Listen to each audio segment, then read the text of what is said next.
இது வரைக்கும் உங்களோட அரசியல் நீங்கள் பார்த்துருப்பீங்க கொஞ்ச நாளாக. எப்போவாவது உங்கள் அரசியல் வாழ்க்கையில் எங்கேயாவது வந்து ஒரு பத்திரிக்கையாளர் வீட்டுக்கு போய், துப்புரவு தொழிலாளர்னு சொல்லிட்டு வீட்டுக்கு போய், அவர் இல்லைன்னா என்ன பண்ணுவாங்க? வந்துருவாங்க. நான் பார்த்த வரைக்கும் என் அரசியல் அனுபவத்தில் பார்த்துட்டு வந்துருவாங்க.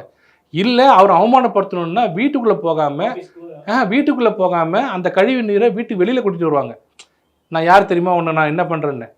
உலகத்திலே முதல் முறையாக கதவை உடச்சிக்கிட்டு வீட்டில் அவங்க அம்மா தான் இருக்காங்கன்னு தெரிஞ்சுட்டு, இதெல்லாம் வந்து லா அண்ட் ஆர்டர் சிச்சுவேஷன். நீங்கள் இதெல்லாம் வந்து எல்லாம் நடக்கலையா?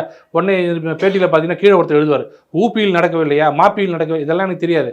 ஆனால் ஊபியிலையோ மாப்பிலையோ இந்த மாதிரி உள்ளே போய் ஒரு வயதான அம்மாவை தாக்குற மாதிரி பேசிட்டு, முக்கியமான விஷயம் ஃபோனை கையில் எடுத்து எல்லாரோட ஃபோட்டோவையும் பார்த்துட்டு, பாரு என்ன கிழிக்க முடியும். ஒரு குற்றம் நடக்கும்போது முடிஞ்ச வரைக்கும் குற்றவாளி என்ன பண்ணுவான்னா முகத்தை மூடுவான், யாரும் தெரியாத மாதிரி பார்ப்பான், சிசிடிவி இருக்குன்னு பார்ப்பான்.